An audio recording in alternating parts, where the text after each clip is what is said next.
Guys আমি জানি আমাদের সবার ছোটোবেলাটা অনেক সুন্দর কেটেছে।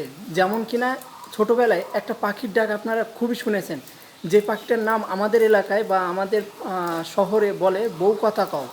এই পাখিটা ছোটোবেলায় খুবই ডাকতো, তখন আমরা মুখ ভাঙাতাম, বউ কথা কও বউ কথা কও এরকমভাবে বলতাম। তো ওই পাখিটা রিসেন্টলি আমি ওই পাখিটার ডাক শুনলাম মেবি আশপাশে কোনো জায়গায়, যদিও আমি বাড়িতে আছি কিন্তু আমার বাড়ির আশপাশে অনেক গাছপালা।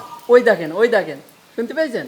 দেখুন, ওই যে ওই যে ভালো করে শোনেন, দেখেন ওই যে ও যে কোথায়,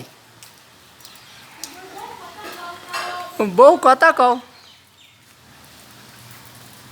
দেখুন, আরেকবার ডাকো, কোথায় তুমি?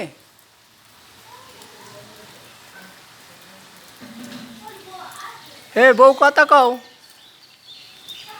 আরেকবার হবে, আরেকবার আমার গাইজের জন্য প্লিজ, আরেকবার আমার গাইজদের জন্য, ওরাও শুনবে। কই ডাকো।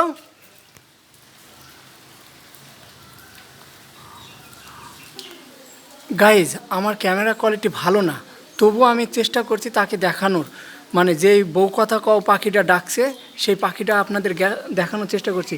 আমি অনেক খোঁজার পরে তাকে পেয়েছি, কিন্তু সে এমনই একটা কালার, মানে গাছের মতন, গাছের এই যে কালারগুলো আছে না, এই যে এরকম কালার, সেম এরকম কালার। যদিও আমি একটু জুম করে দেখাই আপনাদেরকে, দেখতে পাবেন কি না, ওরে বাবা দেখার সাধ্যের বাইরে। এই যে সোজা আছে মেবি, এই যে আমার নখের এই সোজা, এই যে এইখানে। একবার ডাক ভাই, একবার, অনলি একবার ডাক প্লিজ, ডাক না রে ভাই, ডাক।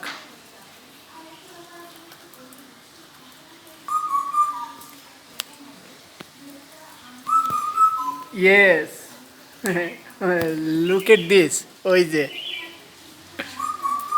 ওয়াও, আমি তোমাকে দেখেছি। ইয়েস, আমার এই ডাকটা না অস্থির লাগে ভাই, মারাত্মক, সত্যি অস্থির লাগে, বিশ্বাস করবেন কি না জানি না। আর আমি ওর কাছে গেলে হয়তো আপনারা, ও উড়ে যেতে পারে আর আপনাদেরকে দেখাতেও পারবো না, কিন্তু আমার ক্যামেরা কোয়ালিটি অতটাও ভালো না। যদি আইফোন বা মেবি দামি ফোন হতো তাহলে হয়তো আপনাদেরকে দেখাতে পারতাম, যদিও আমি জুম করার চেষ্টা করছি। এই যে, থ্যাংক ইউ বন্ধু, ডাকার জন্য তোমাকে অসংখ্য অসংখ্য ধন্যবাদ। আমার গাইজদা অবশ্যই শুনতে পেরেছে, বা আপনারা আশা করি আপনারা বুঝতে পেরেছেন যে ও ডেকেছে। তবে আপনাদের এলাকায় কী নামে ডাকে এই পাখিটাকে অবশ্যই কমেন্ট করে জানাবেন। আমাদের এলাকায় বা আমি ছোট থেকে শুনে আসছি যে এটাকে বউ কথা কও, মানে এমনভাবে ডাকে, তো মানে কুকু কুকু এরকমভাবে ডাকে, তাই জন্যে আমি ছোট থেকে শুনে শুনে আসছি যে বউ কথা কও পাখিটার নাম এরকম আর কি। তো আমি স্পষ্টভাবে তাকে দেখতে পাচ্ছি, কিন্তু কিন্তু মেবি আপনাদেরকে আমি সেভাবে দেখাতে পারলাম না, কারণ আমার এই ফোনের ক্যামেরা কোয়ালিটিটা একদমই যাতাই অবস্থা। তো আশা করি আপনারা শুনতে পেরেছেন পাখির ডাকটা, তবে আমার কাছে খুব ভালো লেগেছে। আপনাদের কাছে কেমন লেগেছে? আর আপনারা যদি শুনতে পান অবশ্যই কমেন্টে লিখে যাবেন যে ভাই আমি শুনতে পেয়েছি বা আমরা শুনতে পেয়েছি, অবশ্যই জানাবেন। যদিও ও আবার ডাকবে। আর আমাদের এখানে মেবি বৃষ্টি হলো রিসেন্টলি, এই যে আমাদের উঠান মুঠান দেখেন ভিজা, এই যে সব ভিজা, এই মাত্র বৃষ্টি হলো, এমনকি ও গা চুলকাচ্ছে বা গা পরিষ্কার করছে, গা শুকাচ্ছে আর কি।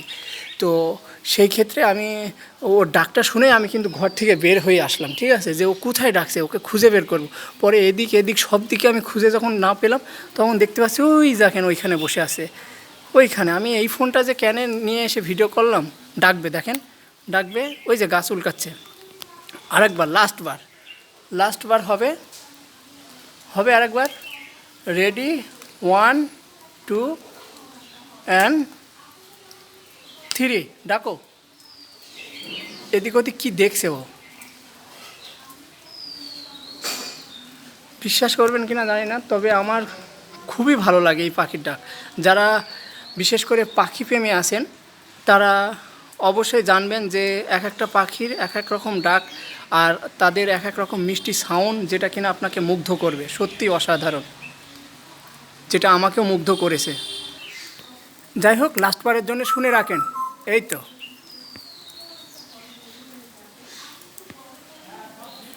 বেশি আর হয়তো শোনাতে পারলাম না, আর ভিডিওটাও বেশি বড় হয়ে যাচ্ছে, তো লাস্টবারের জন্যই আর কি পারলাম। যাই হোক, ভিডিওটা যদি আপনাদের এতটুকু ভালো লেগে থাকে অবশ্যই যারা পাখি প্রেমিক আছে তাদের কাছে পৌঁছে দেওয়ার দায়িত্ব আপনাদের। তো সবাই ভালো থাকেন, সুস্থ থাকেন, আবারও অন্য একটা কোনো ভিডিও নিয়ে আপনাদের সামনে হাজির হব। সে পর্যন্ত সবাই ভালো থাকবেন। আসসালামু আলাইকুম, আল্লাহ হাফেজ। তবে ওর ডাক আমি বিকাল পর্যন্ত শুনতে পাবো, এটা আপনাদেরকে বলতে পারি, কারণ ও এখানে বসে থাকবে। কারণ আমার বাড়ির চারপাশে শুধু গাছ, তো যেটা কিনা আমার কাছে খুব ভালো লাগে। এমনকি এই পাখির ডাক আপনারা মেবি যারা ফজরে নামাজ পড়তে ওঠেন তারা এই ডাকটা শুনতে পারবেন প্রত্যেক দিন। এটা যারা নামাজ পড়তে ওঠে ফজরে কেবল তারাই জানবে। তো যাই হোক, ভালো থাকেন, টাটা, বাই বাই।